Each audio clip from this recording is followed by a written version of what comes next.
Yesterday, I was listening to a podcast hosted by a well-known financial literacy guru.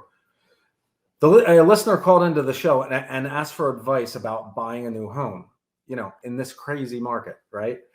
The question is a pretty common one that I've seen floating around the internet and have asked myself from time to time. And that is, what's going to happen with the housing market? Where's it going? Are prices rising as a result of inflation? If so, are we looking at a new normal with respect to prices? Are things just a lot more expensive now? Or are we living in a finance slash COVID lockdown slash supply and inventory fueled bubble that is just getting ready to pop and crash and the market come falling down?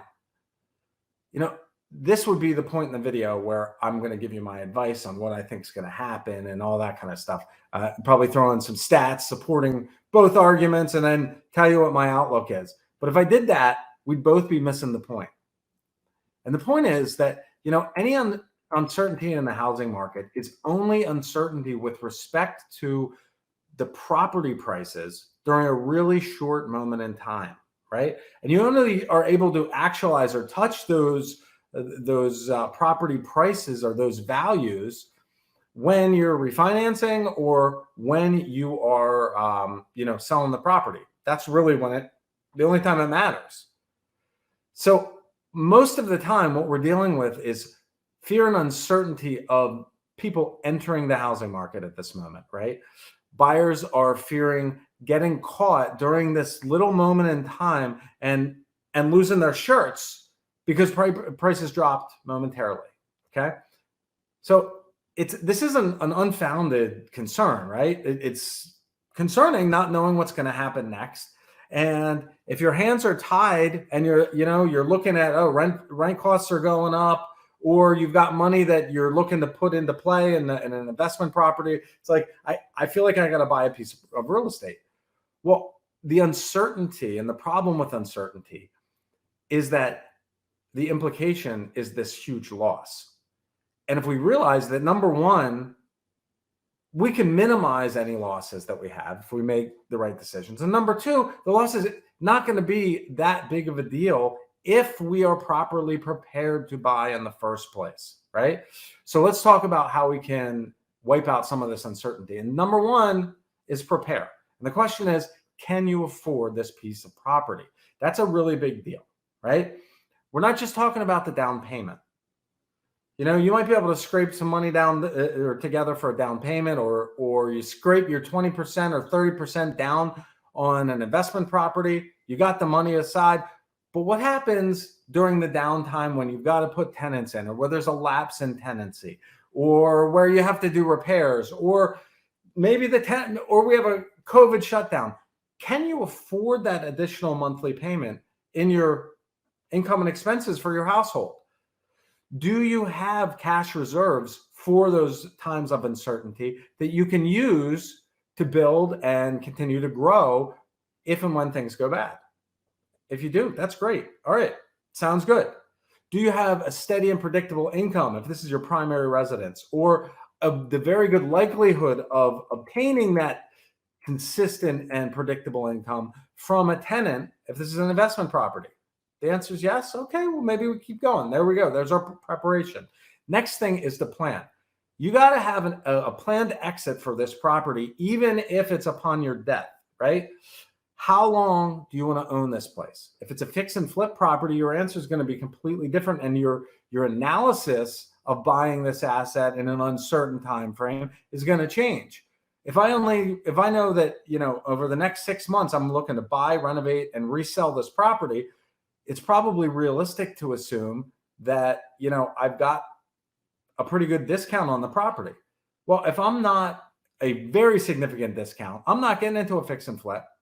Mainly because I don't know what the market's going to look like in 6 months. And if we have a 10 or 15% reduction in property values, I could be caught holding the bag, right? So fix and flip, you got to make sure you're buying at a huge discount. When you're talking about your primary residence or an investment property, they're two different answers, but they're similar. Who cares what the property is going to be worth in 2 years if your intent is to get monthly cash flow? and the monthly cash flow works perfectly, and you don't have to refinance that property for another, 25 years, right? Who cares? Also, who cares if you're living in your home and you're enjoying the property and you have no plans to move for another 30 years? Doesn't matter.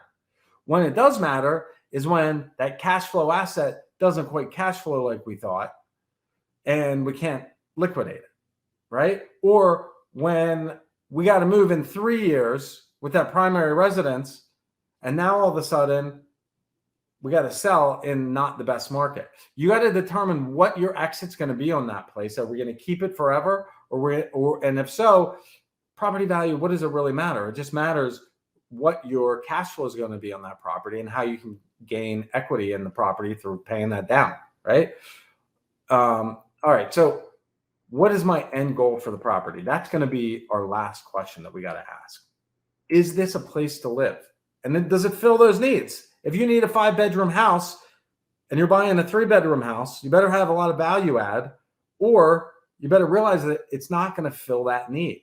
Are you investing to preserve your money and your cash, and you want to put it somewhere because you think inflation's going up, right? Or are you looking for income generation or just appreciation on the properties? If you buy in good areas and in good locations, you're going to get good properties and good investments. If you buy in places that are not so great, it's crapshoot, right?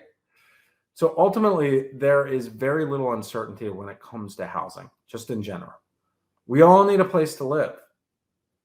Well-bought real estate is consistent, predictable, and in locations that are attractive to most people, they will always have value.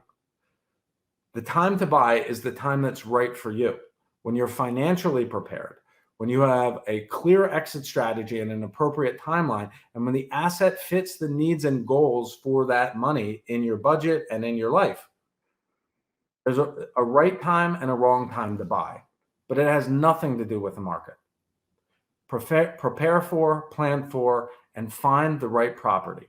Eliminate your uncertainty and realize there's no uncertainty in housing.